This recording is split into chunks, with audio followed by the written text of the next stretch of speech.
Welcome. Welcome to everybody who's just here for the event Food as Resistance, which is a really exciting partnership between U of M's Michigan Dining and this class, Food Literacy for All. Some of you may not have known that you were wandering into a college class tonight, but this is both a speaker series and it's also a course that students enroll in for credit here at the University of Michigan across a number of departments. So I have some business that I have to take care of because some people are here for credit. And I also want to do some explanations and thank yous. The first of which, a big one that I will invite all of you to join me in a moment, is to all of the chefs from Michigan Dining for the food. Can we just thank you, right?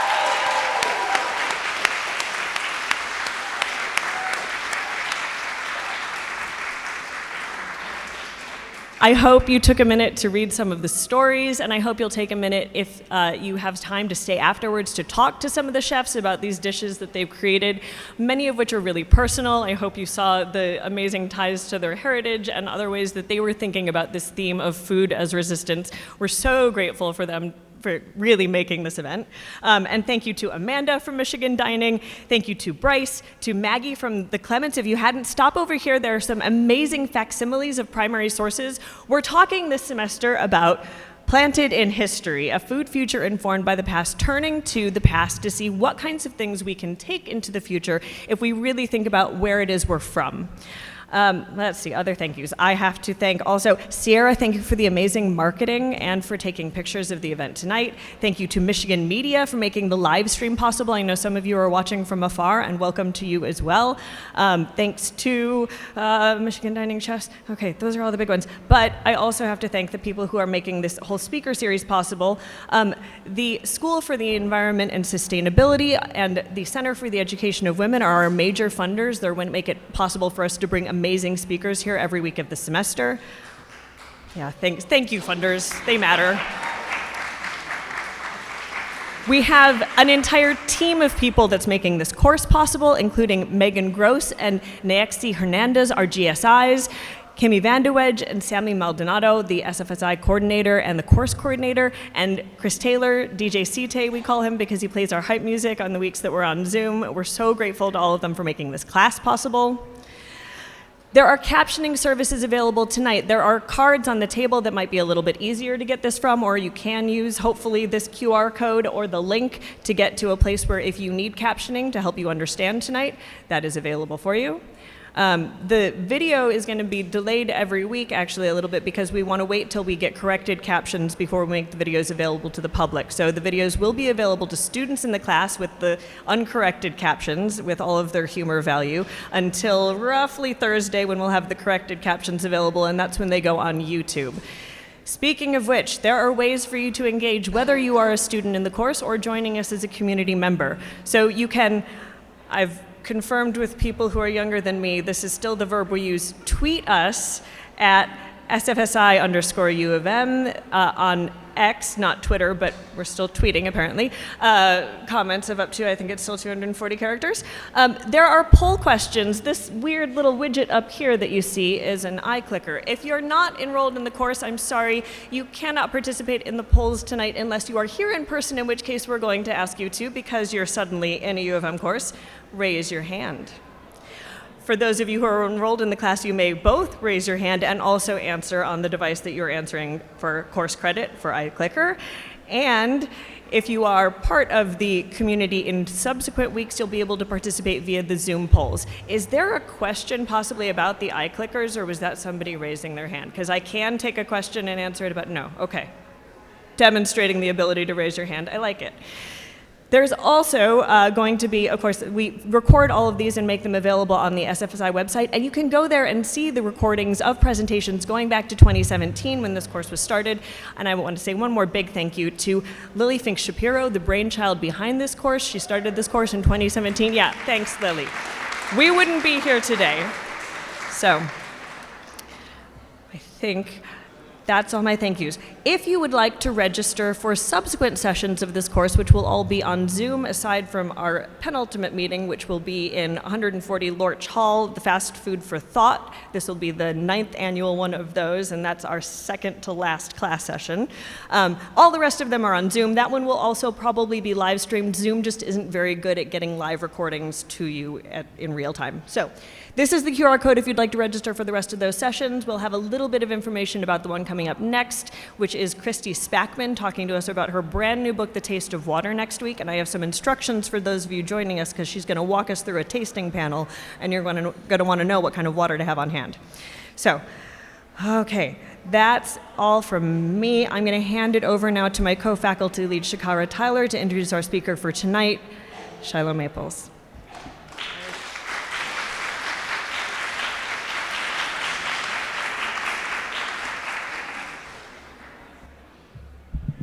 Peace, everybody. How's the food? Good, good. All right, great. Yeah, this is amazing. And Shiloh's the perfect person to lead us into some really thoughtful feeling and thinking around food as resistance. Shiloh is an educator, community organizer, and consultant focusing on food systems.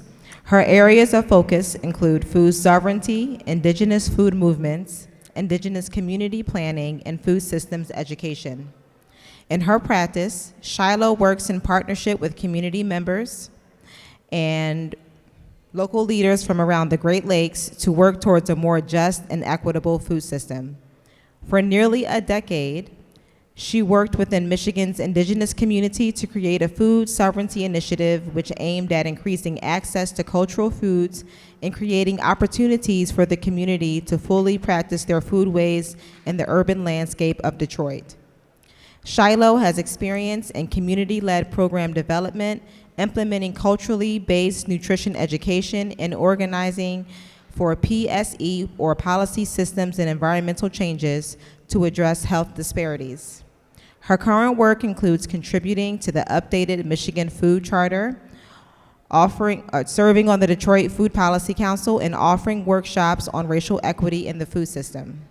Shiloh also teaches courses on racial justice and culturally based practices at Eastern Michigan University School of Social Work. She has represented Slow Food Turtle Island as an Indigenous Peoples Delegate in Turin, Italy at Terra Madre in 2016 and 2018. Shiloh has a master's in social work from the University of Michigan, where she specialized in community organizing and community social systems. She has also completed certificate programs in organic farming and permaculture design. She is a citizen of the Little River Band of Ottawa Indians, and she's also the founder and main speaker of the podcast Spirit Plate. Welcome home, Shiloh.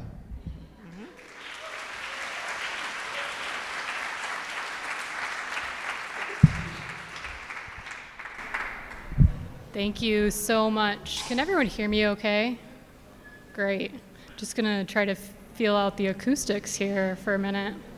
Maybe back up a little bit. Good? Good. All right, I'm looking at my support team here. Thank you so much for the honor of inviting me. Before I get started, I have a few questions for you. Are you ready? All right, here's your first question for the poll tonight. Who are the indigenous peoples of this area? Your options are A, Ojibwe, Odawa, Bodwatami, B, Anishinaabe, C, Three Fires.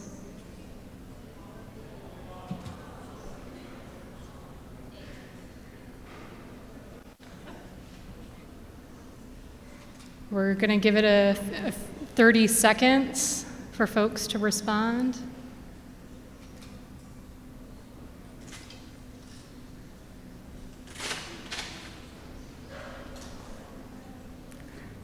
Reminder, if you're here with us in the room today, you can raise your hand as we're showing these responses.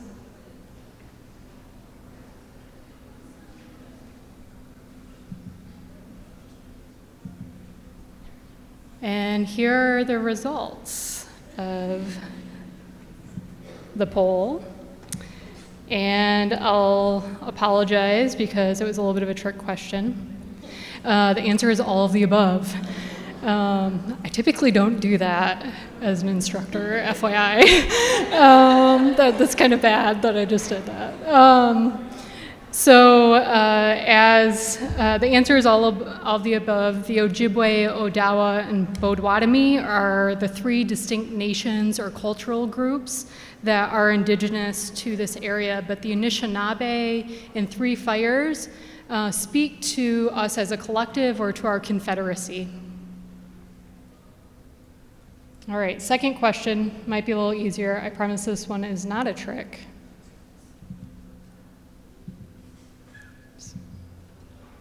Oops, and you saw the answer. So it's extra easy today. So who are the three sisters?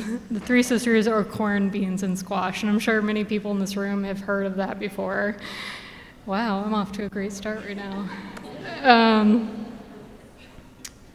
But there are, the three sisters are perhaps the most, I think, commonly known indigenous foods to this continent, although I think many other ones that you're familiar with as well.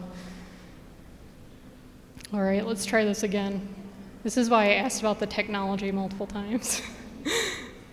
Okay, which treaty involved the land in which University of Michigan was established? A, Treaty of Detroit, 1807, B, Treaty of Fort Meigs, 1817, or C, Treaty of Saginaw, 1819.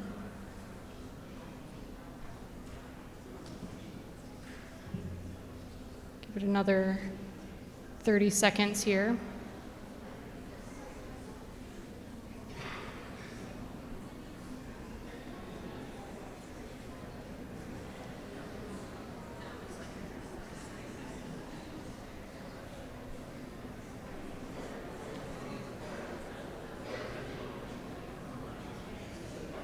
I hope you're not Googling it.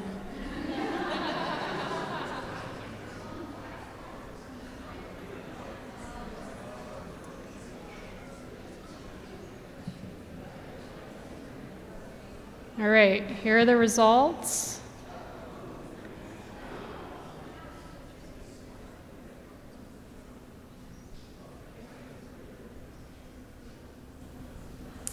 And the answer is Treaty of Fort Meigs.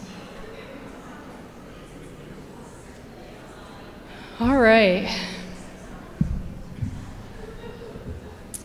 So, Buju, Bubunanonkwe, Indigenous, Mishkodese, Indodum, Anishinaabe, Ojibwe, and Dao, Anishinaabe, Aki, and Donjiba. My name is Shiloh Maples. I'm Turtle Clan. I'm Anishinaabe, and I belong to, I'm a citizen of Little River Band of Ottawa, and I also belong to the Ojibwe people of Swan Creek and Black River.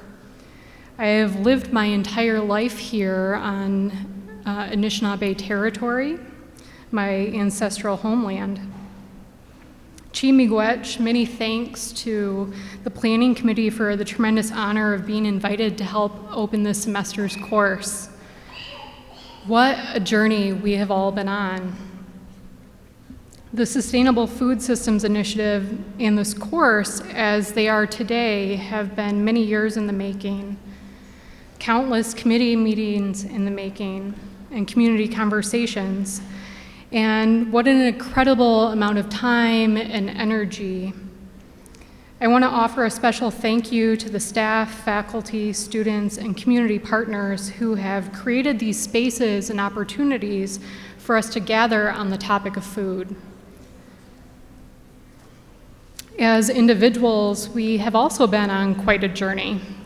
For some of us, we have long careers that have brought us here.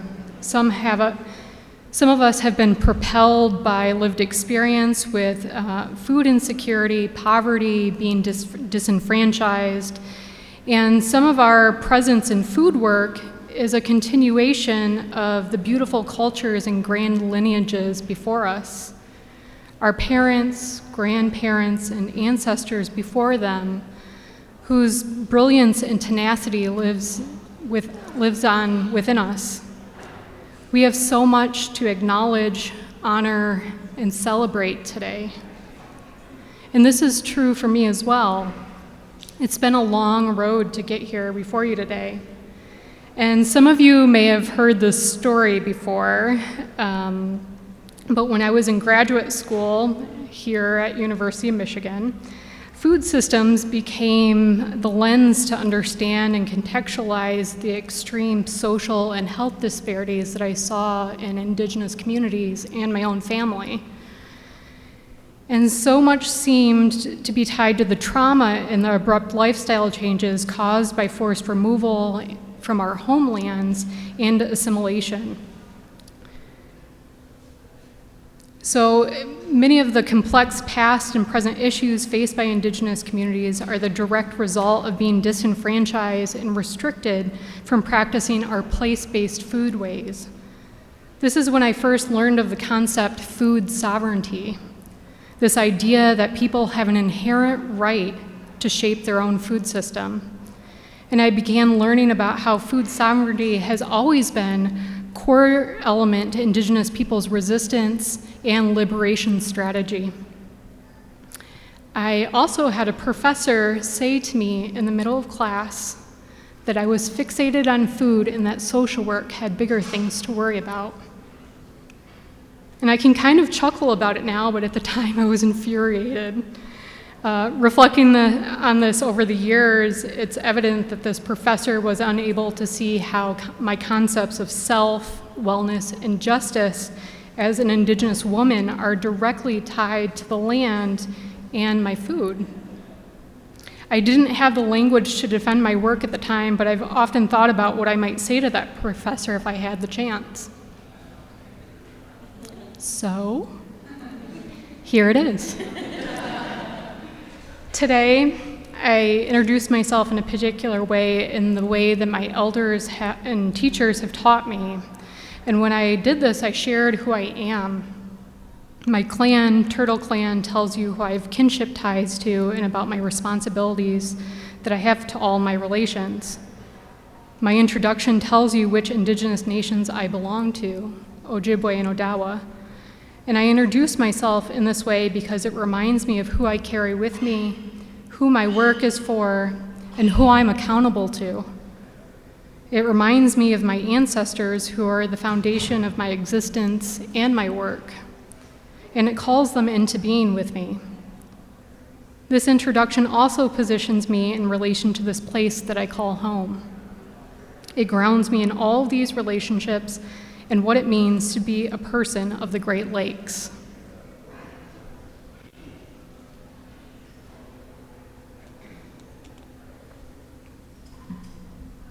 Like many Indigenous cultures, Anishinaabe history and stories are passed down in an oral tradition.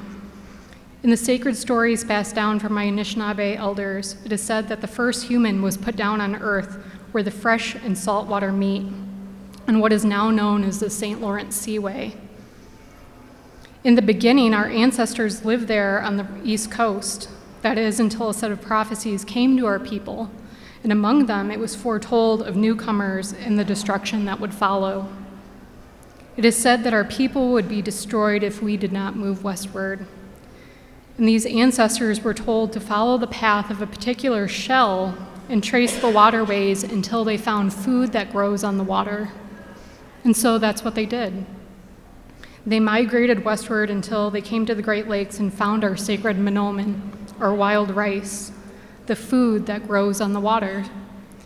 And all along the Great Lakes, various small groups broke off to establish settlements in places we considered to be our permanent home and the place that we must care for. I tell this story first because my ancestors' story is part of my story, so I must start by acknowledging them and their journey. I also share this because it illustrates how, as Indigenous people, our identities, history, spirituality, and traditions are inseparable from our respective ancestral territories. The very fabric of who we are is defined by our relationships to the inhabitants of these territories, all of those plants, animals, and humans that we live in relationship with. And as an Anishinaabe person, when I look out over the landscape of my homeland, across the Great Lakes region, I see all of these human and more than human relatives that I am connected to. My sense of identity is deeply rooted in those relationships. And this relational worldview shapes how I see my role and purpose. As Indigenous peoples, our cultural teachings are our original instructions, telling us what it means to be a good human. As people of an oral tradition, these cultural teachings are often passed down through storytelling. Whether an old sacred story or a more contemporary narrative, the wisdom of our ancestors guides our daily lives, reminding us why we live in a particular way. These stories remind us how we, as people of a particular place, live sustainably and maintain good relationships in that place. And from this perspective, practicing our place-based foodways goes beyond basic sustenance. Our practices affirm and renew our relationships, nourish our hearts, and are a part of how we uphold our responsibility to our relatives. Whether we are a seed keeper, farmer, forager, or home cook, practicing and preserving our foodways makes us historians and cultural memory keepers, passing on the stories of how our peoples and our more than human kin have evolved through millennia together on this shared landmass. Every time we learn a new recipe, plant a seed, and feast together, we're helping to transmit knowledge, technologies, and skills from one generation to the next, just as others did for us. As we trace our ancestors' foodways, we also reclaim their languages, their ceremonies, and their knowledge. We know that food does not exist separately from culture, history, or place. The long history of colonization has had debilitating impacts on Turtle Island's indigenous communities. Many don't realize that from the very beginning of colonization, food has been weaponized against indigenous people on this continent. During the American Revolution, scorched earth policies instructed armies and settlers to burn orchards and entire fields of crops and slaughter herds of animals to starve out indigenous peoples. Forcing people from their land and waters resulted in a loss of traditional foodways and economies. Targeting food production is a tactic that colonizers have historically used to erase cultures and create manufactured dependencies where once there was sovereignty and self-sufficiency. In other words, these scorched earth tactics forcibly turn people from producers into consumers and coerce them into compliance. During the treaty era, treaties were made between indigenous nations and colonial powers so that Europeans could obtain land. The hundreds of various treaties outline conditions under which the land was exchanged and outlined the responsibilities of each party. The indigenous nations would cede the land, and various promises were made in exchange, including hunting and fishing rights, food, and other resources. But inequities were baked in from the treaty-making process from the start. Indigenous communities with their oral tradition and relational worldview did not anticipate the colonial notions of land title and resource extraction. Even if the terms of the treaties had been scrupulously honored, any conflict of question about the terms of the treaties was decided in colonial legal authorities. The colonists' deliberate refusal to understand indigenous worldviews resulted in the erasure of indigenous rights without technically violating the letter of the treaty. And then almost all the treaties were eventually broken. From the Indian Removal Act to the establishment of the first reservations, federal Indian policy has repeatedly removed indigenous people from their ancestral homeland and restricted access to hunting, fishing, and foraging lands of previous generations. The physical and spiritual displacement also meant a tremendous loss of traditional knowledge and wellness practices that were specific to a particular locale. During these forced relocations, the US government often issued food rations such as lard, sugar, coffee, and wheat flour, which were not part of indigenous people's diets and lacked basic nutrients. And although there are differing accounts of its origin, it's said that fry bread first came out from this era. Today, fry bread is a pretty controversial food amongst Native people. Over time and out of necessity, it became a staple dish among many Native communities, representing the comforts of home and family, and sometimes resilience and resistance. For others, it represents a painful loss of our traditional foods and is seen as a weapon of mass destruction. Our traditional practices were criminalized and our people faced prosecution for generations. The social policies that form the United States forced Indigenous people to assimilate into settler society and impose systems of private land ownership, a concept completely antithetical to Indigenous peoples, as we see ourselves as mere stewards and that no one can own the land. When tribes reserved the rights and treaties to hunt, fish, and gather on the land, they didn't do so as an exercise of dominion over property. They reserved these rights so that they could maintain our relationships with plants, fish, and four-legged creatures, all of those more than human relations. These agreements secured these relationships and life-sustaining resources not just for the current generation, but for their descendants as well. Here on Turtle Island, also known as North America, Indigenous people have endured over 500 years of genocide, disenfranchisement, and oppression. Indigenous communities have been systematically stripped of their autonomy, knowledge, and skills in the social system that once enabled healthy living. Policies determining where and how Indigenous people could live were made with neither consultation nor representation from our communities. And this has resulted in a social environment and food system surrounding Indigenous populations that's not inclusive of their worldview and actively undermines our well-being. The full list of policies, systems, and institutions that have marginalized Indigenous people are too numerous to name and discuss here, but are an integral part of this larger story and the reason I remain fixated on food. I don't share this history to cast blame or wallow in despair. However, I firmly believe that we must know where we have been in order to understand how we've gotten here. There must be a more common understanding before we can move forward. Each of us who considers Michigan home has responsibility to know the history of this place. And we cannot claim to share an honest story of this land or food without acknowledging Indigenous people's experiences.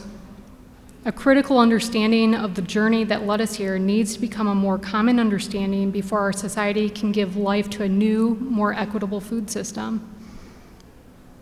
Indigenous people and other communities of culture are sometimes called historically underserved, yet history has not done this. White supremacy and capitalism have worked hand in hand through policy to build the society and the current food system. These tools of colonization have disrupted our relationships with food and land. Indigenous peoples were never meant to survive within these systems unless we give up who we are. And although most would be more comfortable believing that colonization has ended in the United States and globally, this is still happening today in similar forms of violence. Indigenous peoples, along with other communities of culture, bear the weight of environmental injustices, climate change, land grabbing, displacement, and food apartheid.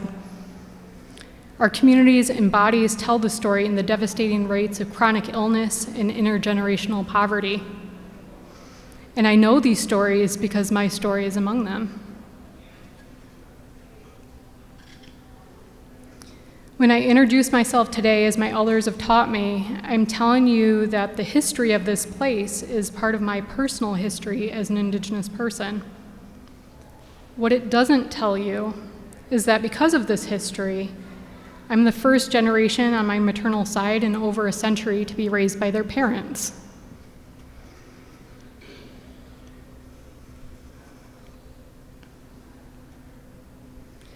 A seed is so small, yet it contains so much.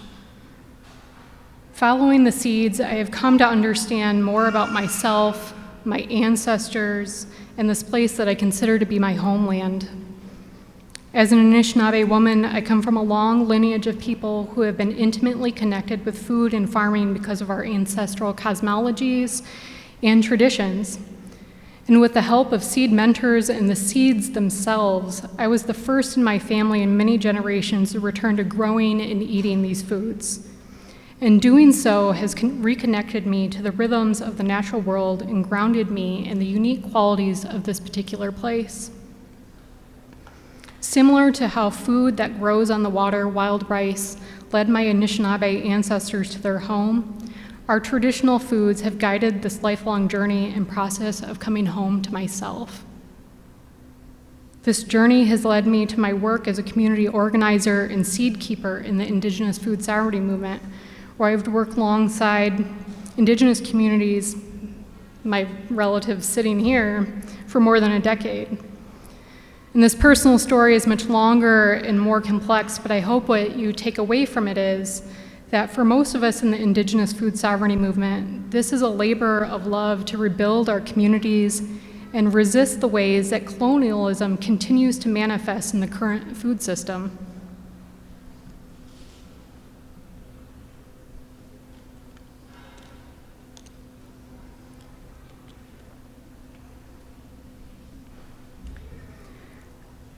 So much important work has been done and essential conversations are being had to ensure food security within Indigenous communities. Being confident that you can receive these nutrients you need each day is necessary to survive, and increasing food access is one goal in many Indigenous communities' food sovereignty work. However, food access in itself does not ensure that we can eat our traditional, culturally significant foods. Eating the foods that our ancestors ate, harvested from the places they harvested, and using the methods that they knew. That's what food sovereignty looks like, at least for me. And when we are unable to eat, cook, and harvest these foods, we lose the skills and knowledge of how to live sustainably within our homelands. We literally lose the capacity to feed ourselves and to fulfill our responsibilities to our relatives. And when that happens, we're not able to practice and pass along the teachings that have sustained and nourished generations.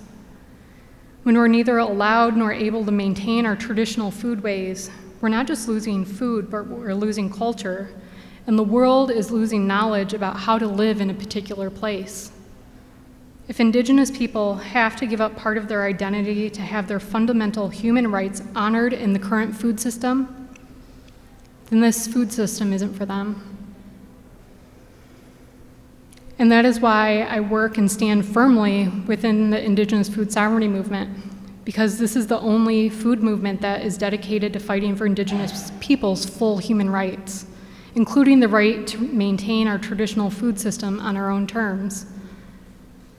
The Indigenous food sovereignty movement recognizes that the preservation and revitalization of culture are essential to long-term, holistic wellness of our communities. And this is a movement that allows our communities not only to survive, but thrive. And in that respect, other food movements simply fall short for me. That's not to say that other food movements' work isn't important. Food as resistance can take many forms, but I know deep in my bones that any of these alone will not liberate my family or community from the systems or structures that are literally killing them. You will not know this feeling until someone tries to steal your home, your history, your identity, and then try to make it their own. And only then will you know that every time that you put your hands in the earth and cook your foods, you are nourishing something deep inside yourself that they could never kill.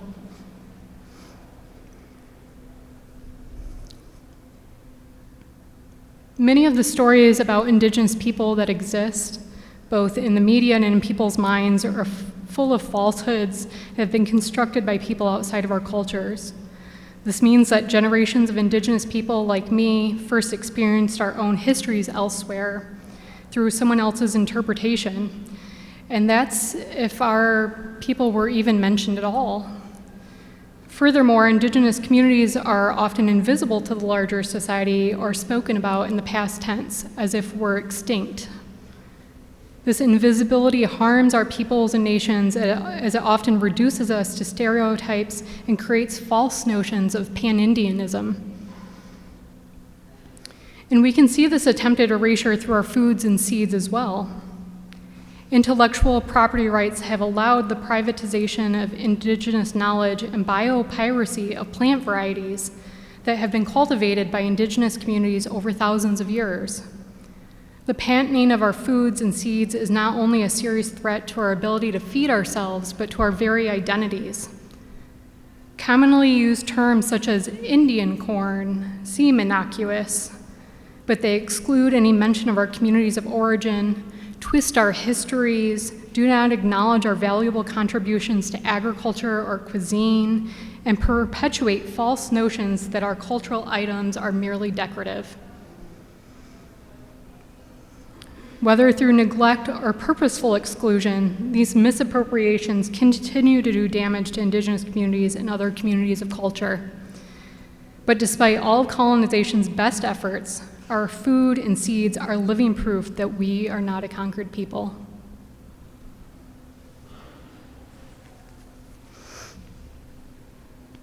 Our people have always adapted to rapidly changing social contexts and environmental conditions within our homelands. Our peoples have distilled and safeguarded thousands of years of knowledge. Indigenous peoples have been actively stewarding and managing our respective ancestral territories for as long as we've been here. And this continent has never been some untouched wilderness. The North American landscape as it was at first contact was a direct result of indigenous knowledge, technologies, and stewardship. It has always been and continues to be lovingly cultivated and fiercely protected. We are the descendants of a long line of resilient people who, despite so much pain and sacrifice, will continue to uphold our responsibilities as original caretakers, to defend and protect our homelands. Yes, we are still here, and each time an Indigenous person tends a garden, cooks, and eats their ancestral foods, is an act of resistance and love, a reclamation of identity, and a proud declaration that we will always be here. Our foods and seed stories are so compelling but so rarely shared. And it's time that we tell our own stories for our ancestors, our communities, and our descendants. A more equitable food system requires narrative equity. People must define their own relationship to food and tell the stories of their work themselves. And at the same time, it's also important that we acknowledge the lineage of our own work and those giants whose shoulders we stand upon. Within my own work, I think about people like Rowan White, an Akwesasne Mohawk seed keeper, who has been my seed and organizing mentor and is a generous teacher to many. Among her many splendid gifts and offerings to the food and seed sovereignty movement, Rowan's thought-provoking words provide an alternative lexicon for this work that better reflects Indigenous concepts of kinship and our relational worldview. Her and I just got done having a conversation recently about how sterile even the term food system sound to us at times. I also think about my dear sister friend sitting here, Rosebud Bear Schneider, with whom clap for her, yeah.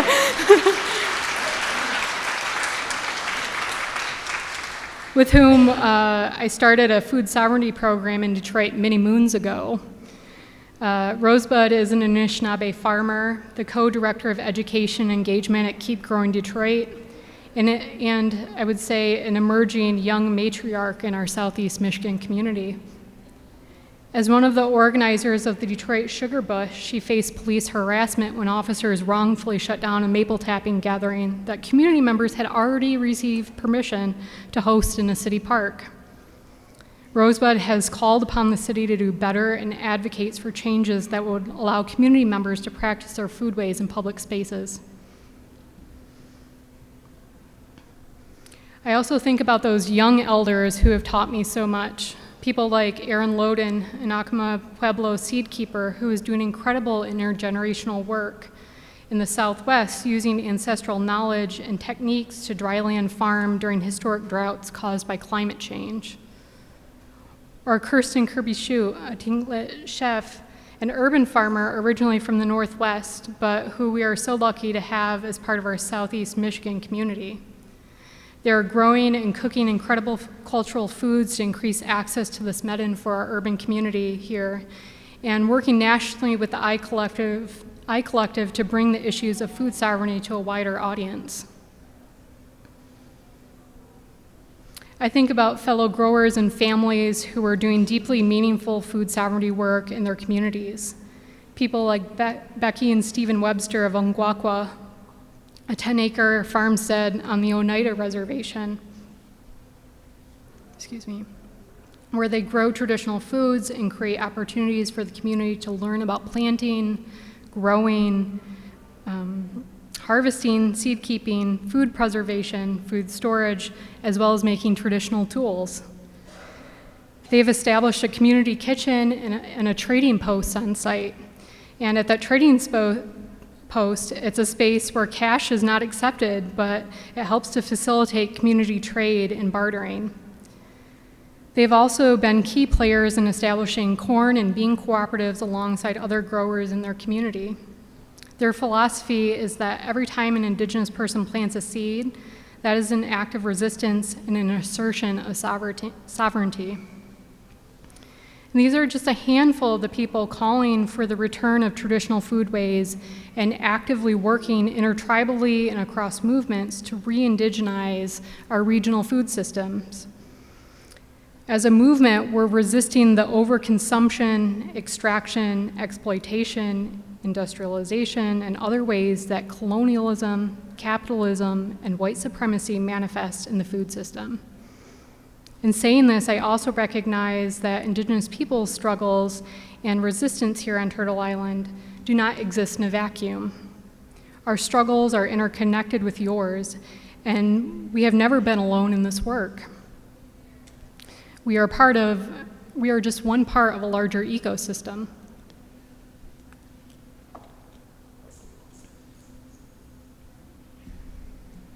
While it is impossible to put thousands of years of food movement history in our time together today, I would like to share a few examples of how the hunger for food and hunger for justice has been a powerful catalyst for revolution around the globe. In the 18th century France, the average worker spent half their wages on bread. After multiple seasons of failed grain crops, the price of bread rose nearly to 88% of their wages. Many blamed the ruling class for their economic crisis and widespread famine. This, along with the growing resentment towards attacks on salt, contributed to the growing social unrest, which eventually led to the French Revolution. In 1773, 342 crates of tea belonging to the British East India Company were thrown from the ships into the Boston Harbor by Americans protesting the tax on tea and the monopoly held by the East India Company. This incident, eventually known as the Boston Tea Party, became a defining moment leading to the American Revolution.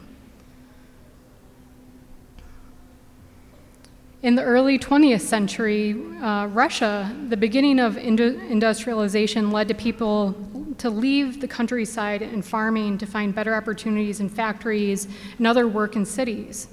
And the Russian Empire was also at war at this time, along with much of Europe. This meant that there were fewer farmers to grow and a reduced food supply. And rationing was introduced by the government to control the food supply. Black markets sprung up and food riots were really common. However, despite the government's efforts, people lost confidence in the Romanov dynasty and their government, and eventually their hunger led to revolution. In 1930, Mahatma Gandhi led a 24-day march and nonviolent protest against the British monopoly on salt production. The direct action campaign shook the British government and drew worldwide attention to the movement for Indian independence. And some accounts say that the Arab Spring started with 2 baskets of apples. which were confiscated by a market inspector in December 2010 from a young fruit and vegetable vendor, Mohammed, in a small town in Tunisia. As the prices of commodities spiked across the globe, Mohammed found that rising prices made it difficult for him to afford food for his family by the money he earned selling produce in the center of town. And after calling out corruption and finding no resolve through local authorities, he set himself ablaze. The story of his public death spread quickly, and soon protests erupted through Tunisia, inspiring similar uprisings in Egypt, Yemen, Syria, and Libya. And while hunger and poverty are often catalysts for social change, hunger strikes have also played a pivotal role in nonviolent protests around the world. This act of fasting or denying oneself food arouses sympathy for the cause and often exposes the callousness of the oppressive system. In the early 20th century, England and the United States, imprisoned suffragists endured hunger strikes in prisons. The suffragists were subject to brutal forced feedings that broke teeth and caused internal injuries. This treatment of political prisoners drew public outcry. In 1981, Irish Republican prisoners launched a hunger strike against the British government treatment of political prisoners. After 66 days, Bobby Sands was the first of 10 Irish Republican prisoners to die during the hunger strike. And out of their deaths grew widespread publicity for the hunger strikers and their cause. In May of 1989, student activists occupied Tiananmen Square in Beijing to force dialogue with the government by occupying the square.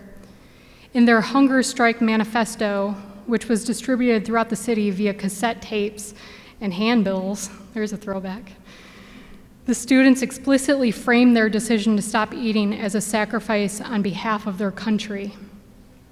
Over the first few days of protests, over 3,000 people joined the hunger strike.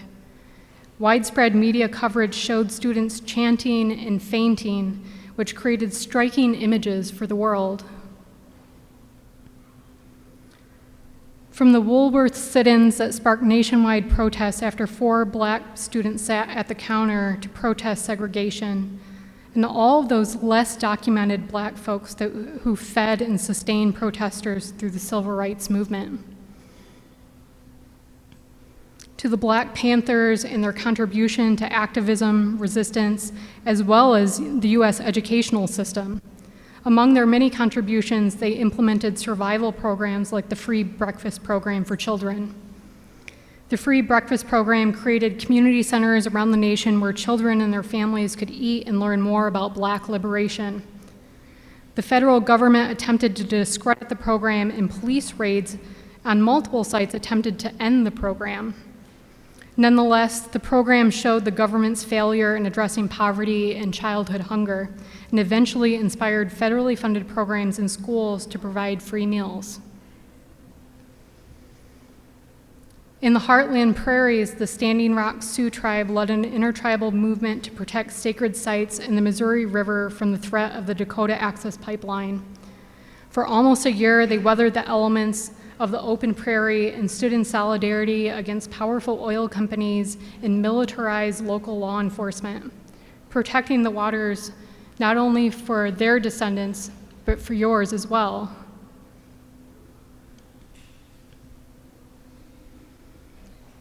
And the growers past and present who have tended the land in the least hospitable of places.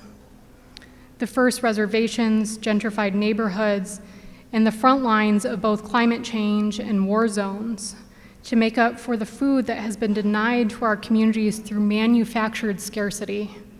Their hands have ensured that our communities remain fed and connected to culture.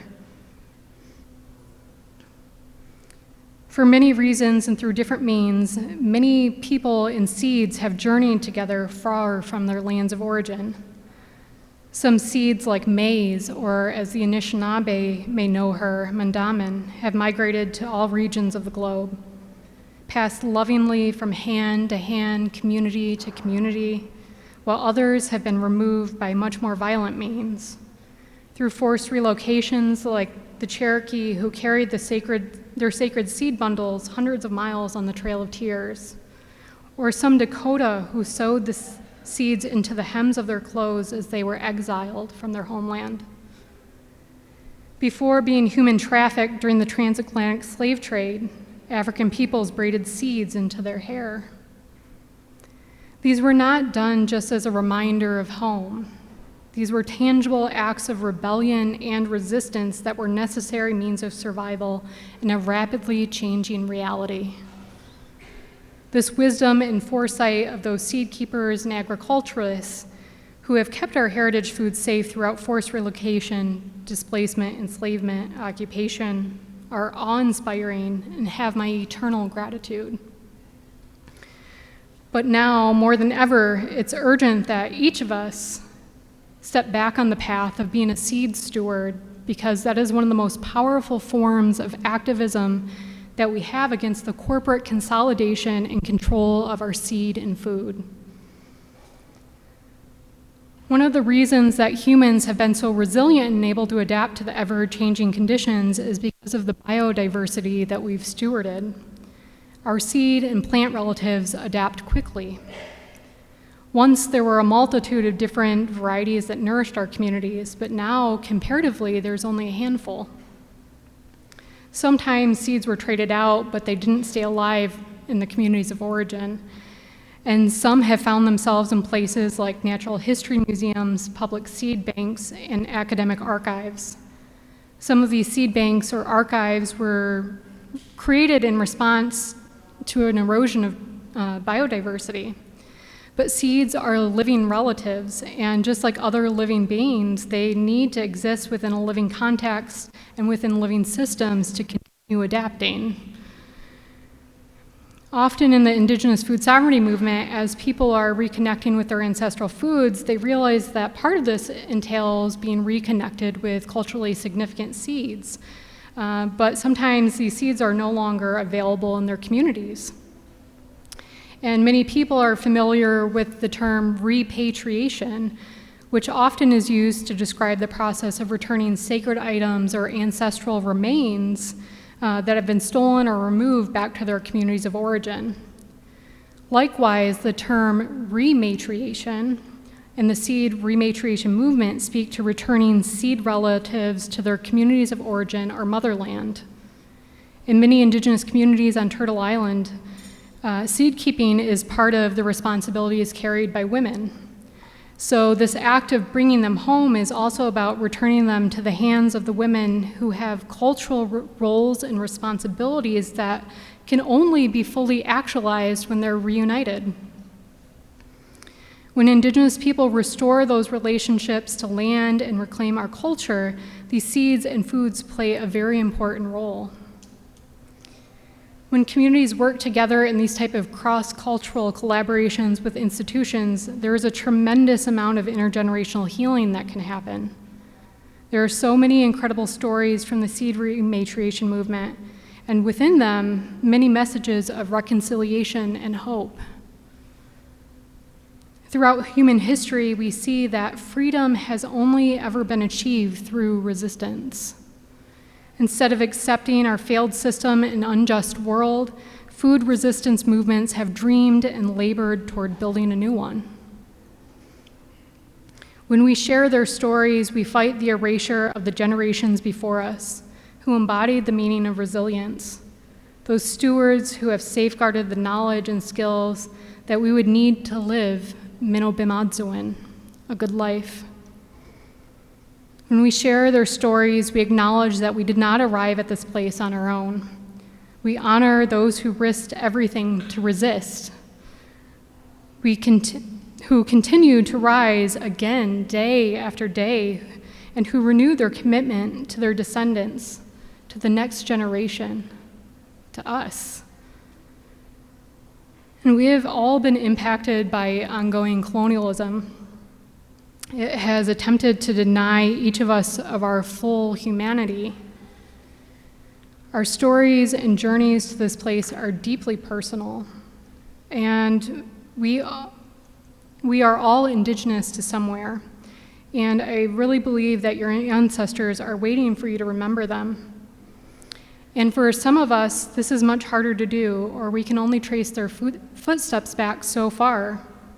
My grief and compassion and solidarity for you and with you is deep. But from wherever you come or however you find yourself here today, we all have a shared responsibility to this place that we now call home and to each other.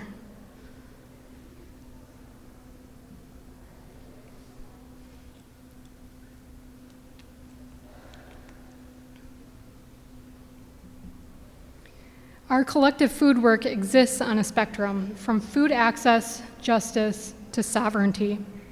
At times, it is necessary to distinguish our political orientation, priorities, goals, and other nuances of our work, especially when we're seeking clarity about our own values and our work's positionality in the larger ecosystem.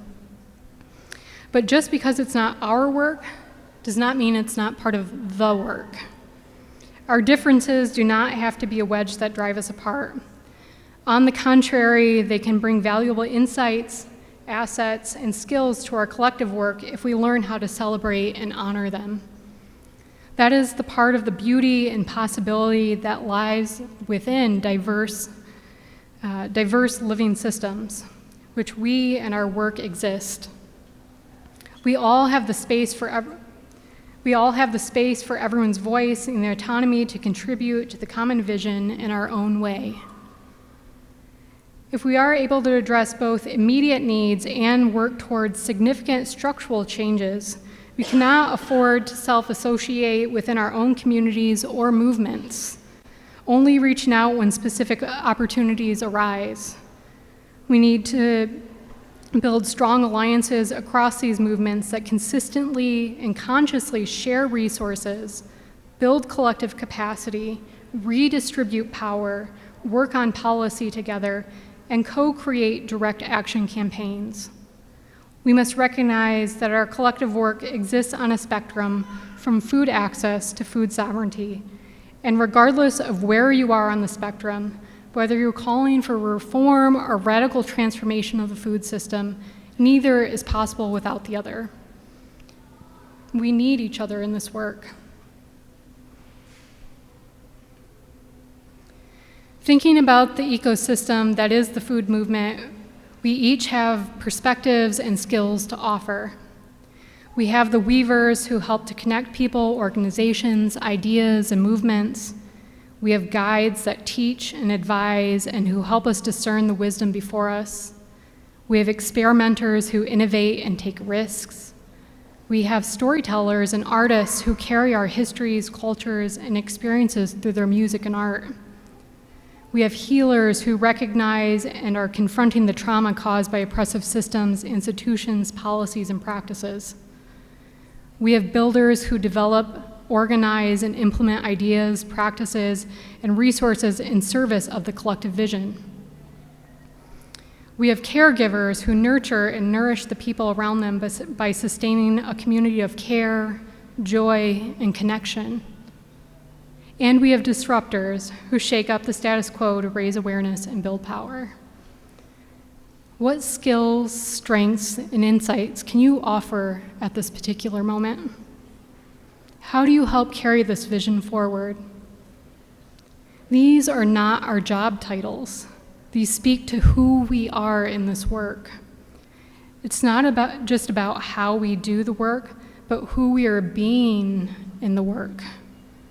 This work is deeply personal, as I've said again and again. So I hope that you come to it as your most authentic self, and that you help to create and protect space for others to do the same, because all of us and all of our stories are needed here.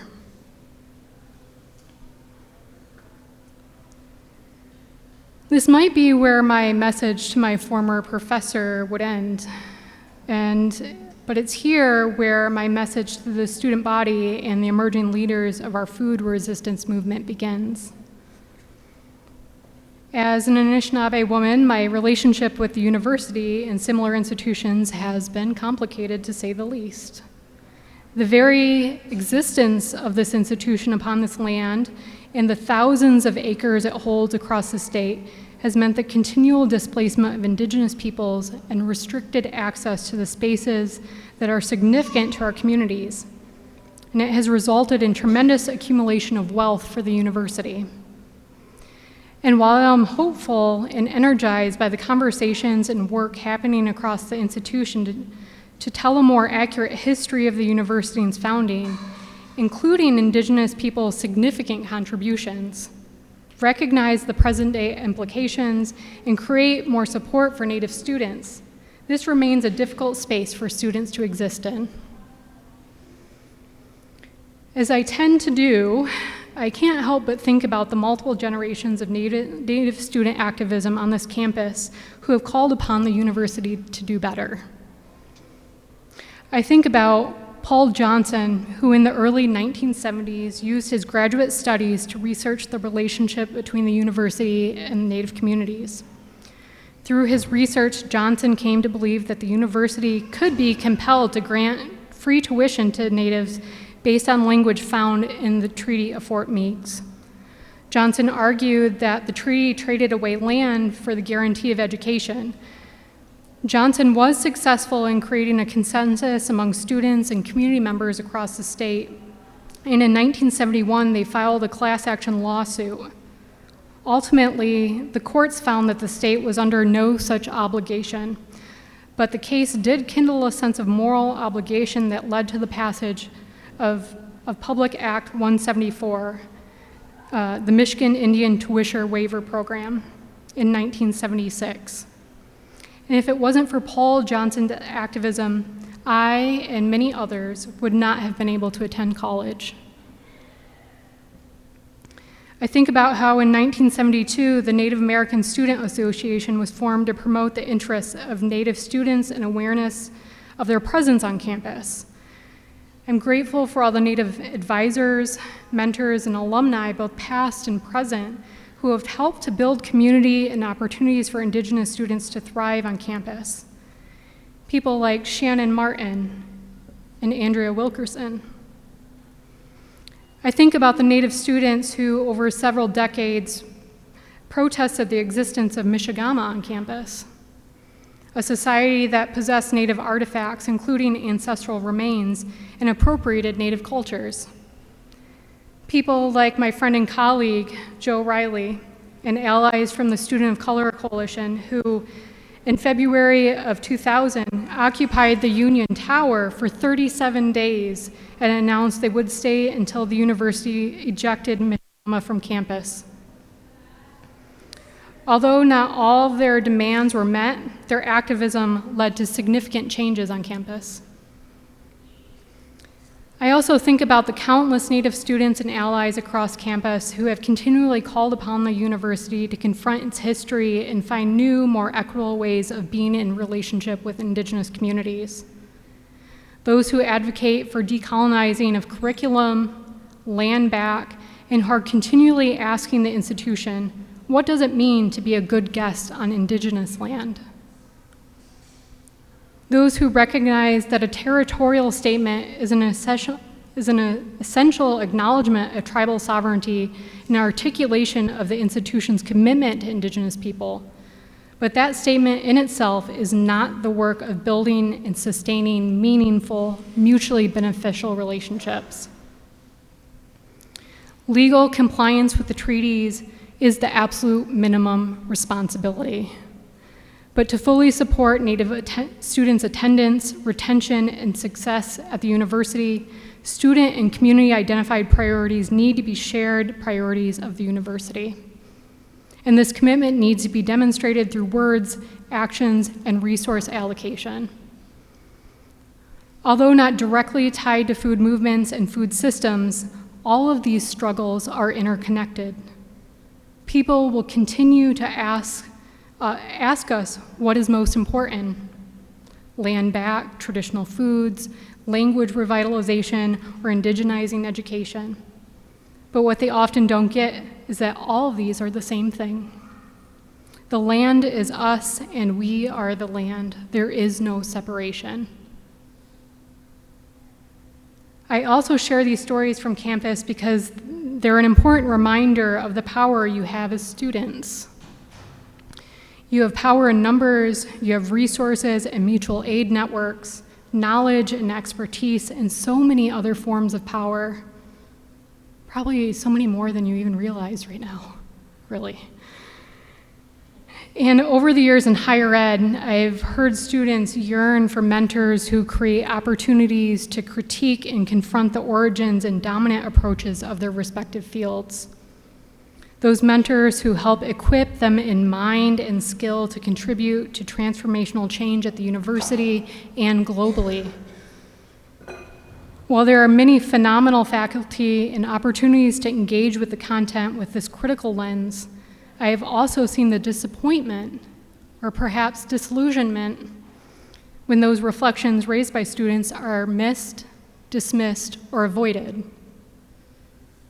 To my fellow educators, I hope that you remember that nourishment takes many forms. My sense is that for many of us in this room, the change we seek is much deeper than physical nourishment alone, although that too is fundamental to our humanity. We have to have the courage and openness of heart to meet ourselves and each other on a much deeper level. And we have to be willing to engage in that deeper relational and cultural work. To the students listening today, I would like to share a quote from a Bell Hooks book, Teaching to Transgress, which has helped me at different times sit with the complex relationship I have with the university. I hope it provides you with some nourishment during your own difficult moments here. The academy is not paradise, but the academy is a place where paradise can be created. The classroom, with all its limitations, remains a location of possibility. In that field of possibility, we have the opportunity to labor for freedom, to demand of ourselves and our comrades an openness of mind and heart that allows us to face reality, even as we collectively imagine ways to move beyond boundaries, to transgress. This is education as the practice of freedom.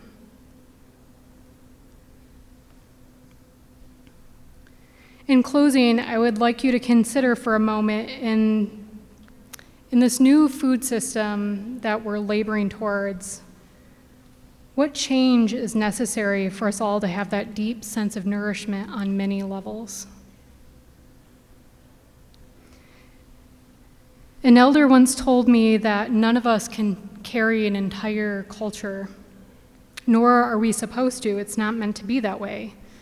But we can be a keeper of seeds, of songs, of histories, of recipes, and so many other beautiful things. So again, I invite you to consider for a moment, what are you willing to take responsibility for?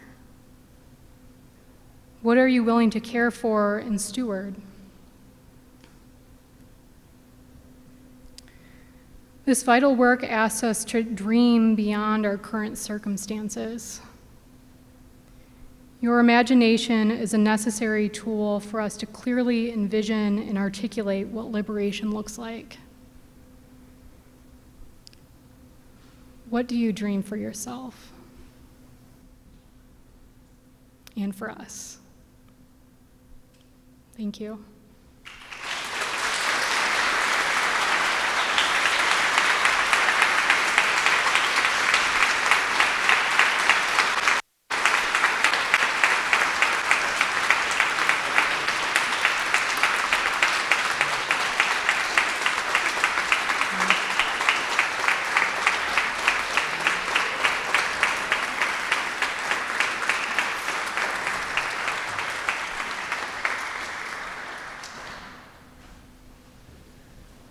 I hate to have to follow that, but I do want to invite people to ask some questions of Shiloh while we have her here. We have opened up the chat on the live stream. So if you're joining us by live stream, welcome to the roughly 180 of you, I think I saw the last count, that are watching from there.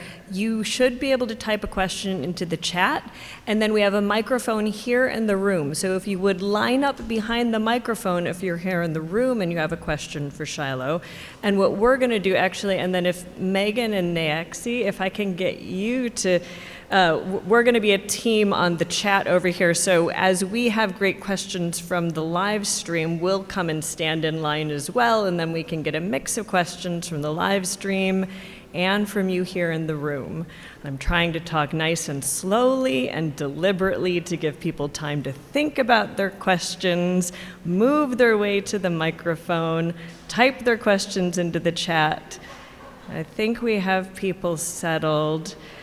Are there, to my live stream chat team, are there any questions in the live stream chat right now, or has anybody? No questions in the live stream chat right now. Is there anybody in the room who wants to come ask a question of Shiloh? Now's the moment. You can go stand so you want to go stand at the microphone right over there, and then people will be able to hear you. And I'm going to get out of the way because I'm not the one answering. My name is Ruth Shammer. I am an alumni of the university. I work here, and I'm looking for a way to harvest and process black walnuts that are in abundance in our community and fall on the ground and rot, and we trip on them and we curse them. So I've gotten as far as collecting them and taking them to a Hammond's processing facility, but I can't get the nut meats back. So I have a practical problem to solve, but it's very complicated because it's hard.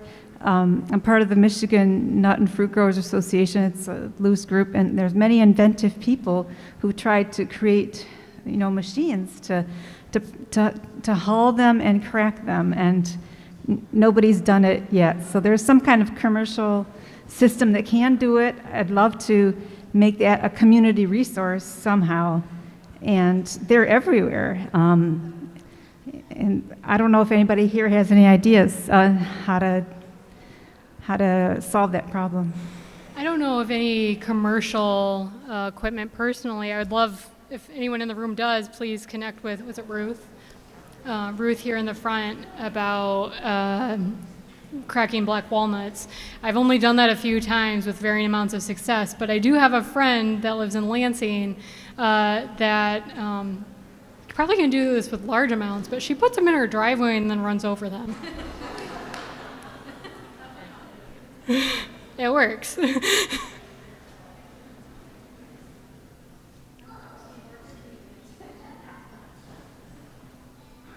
But yeah, you said you were hoping something for convenient, but just to speak to that a bit, sometimes I found, and my folks here, my friends and family here know that a lot of those times those foods that are really labor intensive aren't meant to be done by ourselves. They're meant to be done in community, and so I guess that's an invitation to get creative. Hi, my name is Princess Jamario. I'm the current vice speaker for the Black Student Union here at Michigan, and I was just thinking about, in terms of fighting for Black liberation and what that looks like and the inherent collective liberation that falls within that work, I was just wondering, either if you have thoughts on how collective work or in coalition building can be used to kind of bridge those three like food security, food justice, and food sovereignty, and what role do different identity groups hold, especially Black and Indigenous folks in the United States? And I mean, are you doing any work in conjunction, and how do we propel ourselves towards a collective liberation for everybody, basically? Yeah, that's a great question, and one I've been spending a lifetime kind of exploring and learning more about and talking with others about. my first go-to is always just to have those conversations with everyone around you. I found that when you have those conversations that you find the right people for wherever you're at in the work at the time. And I mean, there's so much I could talk about like organizing theory and different things too, and just practical advice. But biggest thing is just start. I mean, there are many wonderful ways that my education here did prepare me, especially with theory. It equipped me to start developing my own theory of change, and specifically around food work. But there's so many things that we can't learn in a book too, and I really feel like each of us have a different piece that we have to bring together. Speaking to, I guess, some existing works or spaces that I would love to refer people to, although they may not always use the language of liberation. I am a big supporter and have worked in different capacities with the Michigan Good Food Charter, which utilizes an approach called collective impact, and it's collective impact really speaks to how do you organize people with all these competing priorities and like different capacities and values, and kind of come up with a common agenda or like vision to move towards without having to be really prescriptive about how we get there. And so there are some, I see Leslie back here. Leslie's been, I believe, an evaluator and played different roles with the Good Food Charter over the years, but it's a really, I think, great opportunity for people to offer their voice and perspective. Like that's a great space to do that. I believe they're right now forming a lot of different committees to serve different parts of that work. But it really is although the convener has been the Center for Regional Food Systems at MSU, I really feel, I was a part of the process of doing listening sessions around the state about, what would be included in that charter. And so I can attest that it really has been a community driven and has community identified priorities in it. And so that's just, I guess, one local thing, but there are so many, and I would love to talk to you later about some more specific examples for things that you're interested in. All right, thank you so much for your energy, presence, and words, Shiloh. I'm just gonna read a question off of the live chat. And this comes from Allison Perez. They say, I'm a student of color who is not from Michigan, who moved here for school. Do you have advice for students like me on how we can be good visitors on this land and support Native communities / foodways here? Yes, that's such a great question. I appreciate that so much. For anyone that is not Indigenous to the Great Lakes or wherever you're listening from today, my go-to advice is always to ask your host. So ask Indigenous people, because the answer may vary depending on where you're at, what it means to be a good host. I think it's a sign of respect, and it's our custom, even amongst Native people, whenever we go into a community that we don't belong to, that we ask our host what is appropriate for me to do and not to do, and to really listen to that, and to also be comfortable if someone says that it's not appropriate to do certain things, that it's, maybe something is ceremonial or has a special significance and it's not meant for everyone. But that's my always go-to advice, just because the answer is gonna vary depending on which community and where you're at on the land. Hi. First, thank you so much for sharing the vulnerability and strength of your story and your work here today. My name is Kaylin Hebert. I actually just recently moved here about a week ago from Florida. I graduated with my master's in food science and human nutrition, and I'm on the path to becoming a registered dietitian. So in saying that, I wanted to ask, what opportunities do you see to connect the realm of nutrition and dietetics and the food system movements? So many. So right off the top of my mind, culturally based nutrition education, working in partnership with communities to build curriculums, to build evidence for those curriculums.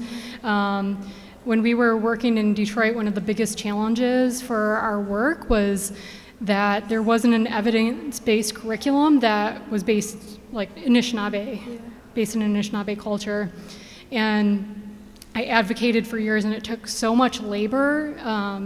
We had SNAP-Ed funding, and so they require you to have an evidence-based curriculum. Like I said, we didn't have one at the time, and it was so much labor year after year to get approval to even include traditional foods, like make small modifications to make it culturally relevant or appropriate for our community.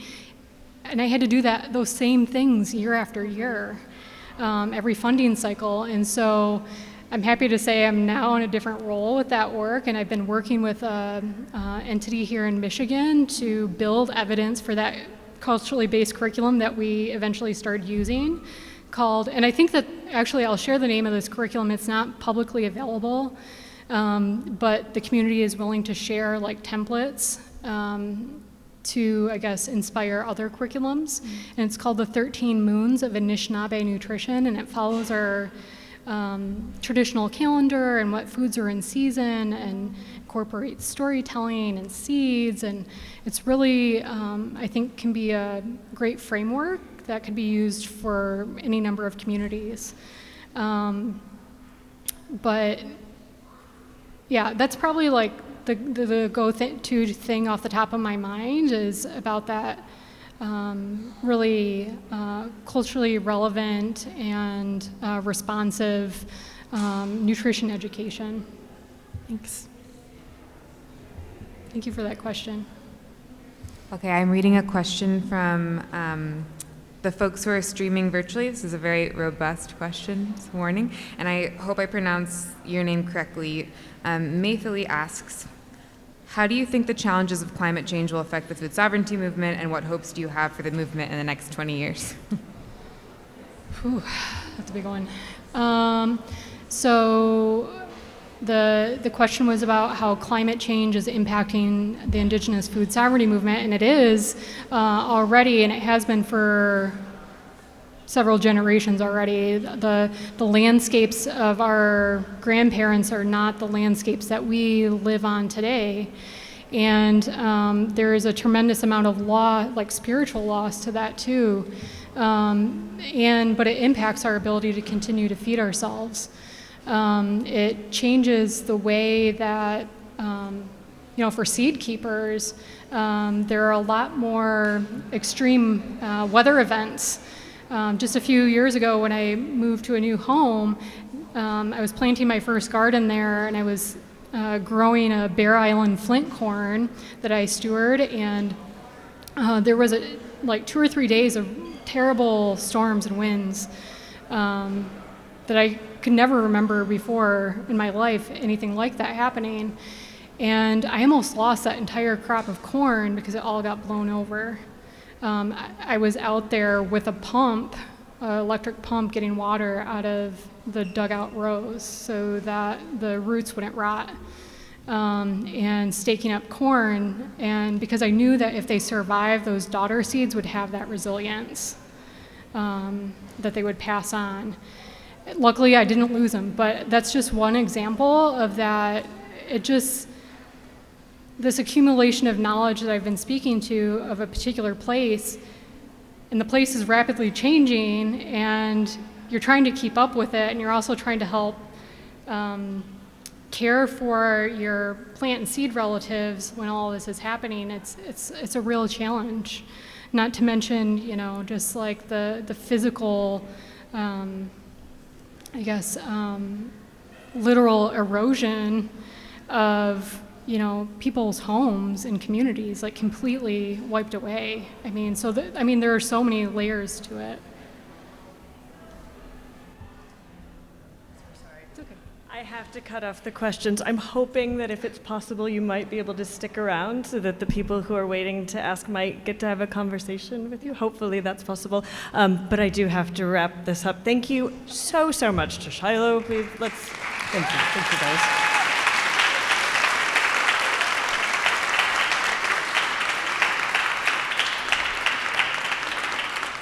And before I tell you what's coming next, can we get one more round of applause for the chefs?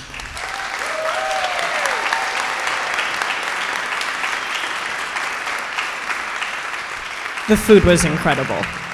Okay, just briefly about next week. Before I leave this thought, though, if you are hungry for more stories about seed savers, about the Indigenous food sovereignty movement, I cannot recommend highly enough the podcast Spirit Plate.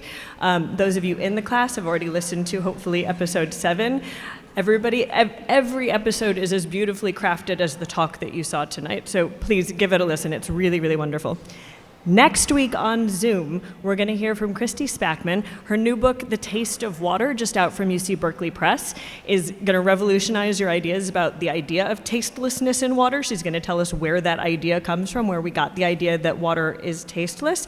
And she's going to walk us through a tasting panel, the kind that professional tasters do for companies that are trying to figure out how things taste, with water. If all you have is a sample of the tap water wherever you're at, that's fine, but it'd be really cool for you to have a couple of samples. She recommends 3 samples, some kind of purified municipal or tap water. Dasani counts, but also if you have a Brita or a pure filter in your refrigerator or on your tap, that would also work. Also, not filtered water from a tap. And third, if you can find it, and I haven't checked around to see where it might be available in town, but we'll put a discussion board on Canvas. If you can find mineral water with a total dissolved solids count of 500 plus, she says that Avion has about 250, so it's kind of low, you might not taste anything, but if you can get a mineral water with 500 or more, then you might be able to taste something interesting there.